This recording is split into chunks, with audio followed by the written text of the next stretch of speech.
how to protect my estate from the third-headed monster, financial creditors and predators. Oh, hey there folks, Elder Law Care Attorney Patrick Kelleher, coming to you from elderlawcare.com. Folks, today's question will be how to contest a will when you feel you were treated unfairly or you were overlooked or forgotten about. Folks, from my experience, there's usually three ways to approach that. Usually there's elements within the law. Number one, if you feel that the person or loved one, when they signed their will or when they signed their trust, if you feel as though they lacked capacity, if they lacked what they call testamentary capacity, if you feel or have information that they were suffering or declining cognitively, and more so even if you have information and knowledge, if they were diagnosed with a formal diagnosis such as dementia. There's different levels of dementia, mild, moderate, severe. So it's important to gather information whether you think they lack capacity. That could be one reason why they did not have legal authority or the legal testamentary capacity to legally sign a will, a trust, a power of attorney, okay? That's numero uno, lack of capacity, okay? Number two is undue influence. If you feel that a family member or another individual unduly influenced the person that is subject to this matter, say it's a parent and you were left out of their will, and you feel another sibling or another family member unduly influenced that individual, there's usually telltale signs and red flags that will build a story and build a case against them. And a lot of it will be their own actions. From my experience, sometimes it could be a caregiver, caretaker to that elderly person. Sometimes a person who has a fiduciary duty to that person. They might be the healthcare agent or the power of attorney agent managing their finances. And maybe they have ulterior motives because they live in the house and they want to keep the house for themselves because they feel as though they earned it because they were the caregiver and so forth. Also, things your attorney will look to, maybe did they drive that elderly parent to the attorney's office? Did they pay the legal expenses for that elderly parent as well? Things of that nature. So really, really important to have your attorney investigate and look into these matters.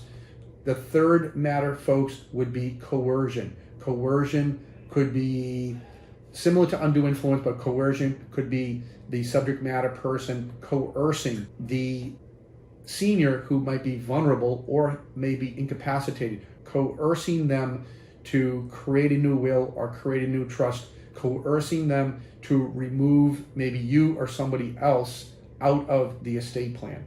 Coercion could be another element that could be looked at when contesting a will.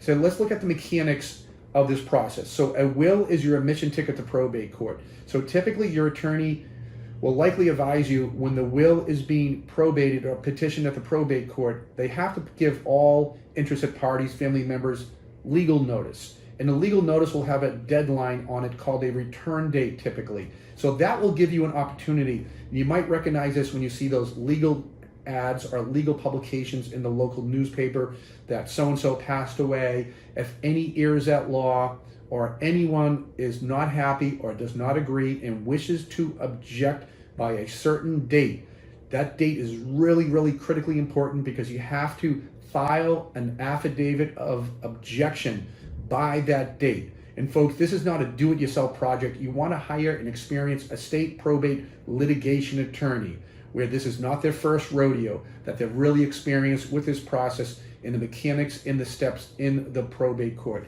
because you might only have one bite of the apple here, okay? Really, really important. And so really important to file that affidavit of objection by the return date, by the deadline. If you do not do that, you may waive your rights here in this matter. So really, really important to take action and to work with a qualified, experienced estate probate litigation attorney. It has to be an attorney with litigation type experience in these matters. Also, folks, you may want to inquire to your attorney if this is a trust, a little bit more difficult to contest because a trust will not be filed at the probate court, so you may not be able to get access to public records. And if the trust does not require formal accountings to the parties, or if you've been completely disinherited, a trust is a private contract, so you may be left out in the dark altogether with little to no information whatsoever.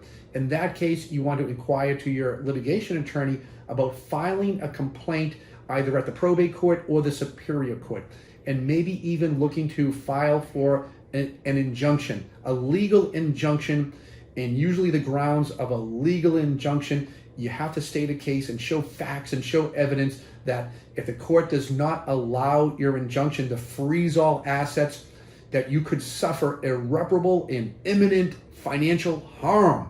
Write this down: irreparable, imminent financial harm. So that's typically the threshold that the court will look at, whether they will allow or disallow, grant or not grant your petition or complaint for an injunction. So folks, very serious matter. Long and short of it, make sure you seek out counsel with an experienced litigation, probate, estate attorney as soon as possible. Do not miss that deadline. Folks, if you found this educational video helpful, please scroll down, post a comment, post a question, and a member of our Elder Law Care team will get back to you as soon as possible.